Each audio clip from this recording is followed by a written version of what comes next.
And I want to thank the people that came here that are part of the Second American Revolution. We shall prevail. That is a guarantee. Because as the New World Order turns up the heat, they're going to form more resistance. The tighter they squeeze, the more people are going to have that light bulb go off above their head. Now, I believe this council is made up of good people. And I think it's great that Jackie Goodman, Mayor Pro Tem, has brought this forward. Let's go through the facts. And John Ashcroft and Lord Bush and their military-industrial complex owners who are setting up a military dictatorship, I mean, this is admitted, PNAC documents, cannot hide the reality of what's happening. In fact, Ashcroft, 6 months ago, really committed a federal crime. In sworn testimony before the House and Senate, he said there is no new terrorism legislation. It's not been introduced. The Domestic Security Enhancement Act, the Justice Domestic Security Enhancement Act, House and Senate versions. It's like if I got up here and said the sun didn't come up this morning. You'd laugh at me, but the press didn't call him on it. Now he's saying there is a Patriot Act 2 and Victory Act 1 and Victory Act 2, and you better pass all of them. You know what's in Patriot Act 2, Section 501? You fit the description of a terrorist under Section 802 of the first Patriot Act, you can be arrested and secretly executed. That's right, a 3-military judge panel. Now, what is Section 802 of the first Patriot Act? It passed on October 27, 2001 at 5 in the morning when no one was allowed to read it, according to members of Congress. The definition of terrorist is any action that endangers human life that is a violation of any federal or state law. They have many other definitions about anything that influences government. Go read it for yourself. They're counting on you not reading it. They're counting on you not finding it. Ron Paul and others have pointed out that Hitler and Stalin and people didn't have the nerve to put stuff like this down on paper. They just did it. That's what's so amazing about this. And to see the assistant U.S. attorney here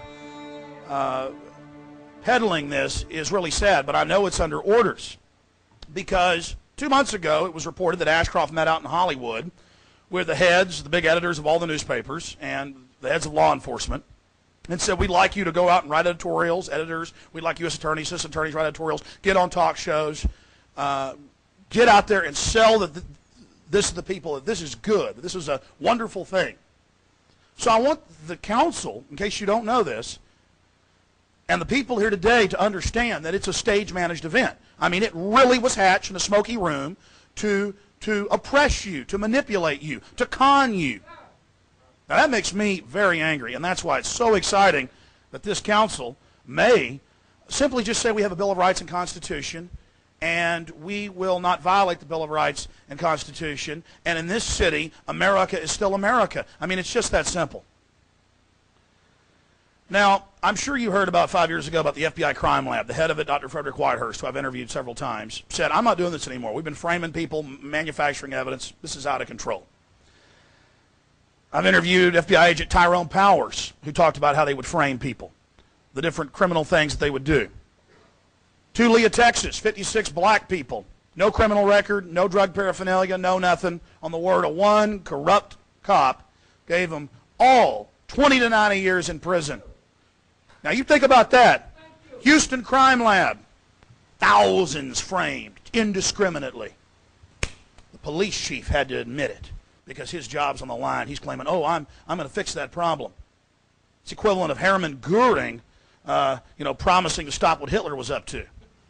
This is amazing, ladies and gentlemen. So this is why we restrict the scope and size of government and its power over us in our lives. Because we know there's criminals on the street, we know there's bad people, but they don't have the massive mechanisms, the machinery of government and military and militarized police and prison complexes to oppress at levels never before seen. Last century, 200 million killed by government.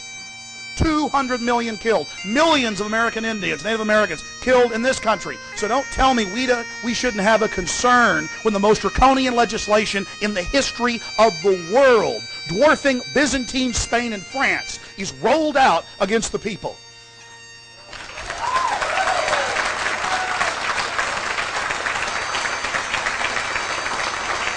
Now, I could list the crimes. I could list the crimes of the FBI, the Defense Department, state police, local police, all day long. My point is, history shows us that we must watch and we must control and we must limit powerful men, because power corrupts and absolute power corrupts absolutely. And I challenge members of this distinguished body to be part of history, to not abstain, to get out on the field in your life, and you'll truly be alive, to not sell out to this corrupt system. Now, 10th Amendment, very important subject. During abolition, it started around 1810 or so, there were cities, there were towns, there were states that were free, and they said no to the federal government in the North and the government in the South, and they were safe havens for human beings that didn't want to be in bondage and had the courage to flee and risk their lives. It is so American for local governments to stand up to the tyranny of evil men and say no. That is our place, that is our job. And these arguments are baseless, and they are the arguments of liars and tyrants and sycophants that beg at the hand of this global cess system. Now, there's a lot of talk about democracy here this evening, and it's very important to understand that we're a country that has a rule of law. And in a democracy, a pure democracy, if when the Greeks would tally up the stones, they'd say, okay, we're going to kill this guy because we don't like what he's been saying. The majority says so, and they'd go throw him off a cliff. And a lot of the great philosophers. It's two wolves and a sheep voting on what's for dinner. That's what a democracy is. We need a republic, which is a limited democracy, where just because a bunch of people under fear, when the dictator's carrying out terrorist attacks to scare the people into submission, can't stampede off the cliff and round up Arabs or Muslims or Christians or people's land they want. That's what freedom's all about, is protecting everybody. And that's what our beautiful republic does. So please, this is a big step. This is standing up and saying no to this tyranny. This is not just some frivolous resolution that does nothing. This is historical. People all over the country coming together and rediscovering their liberties and freedoms and interfacing with their local government and saying, hey, be part of this solution so that we can have a safe and happy and vibrant community where people can grow and live and learn.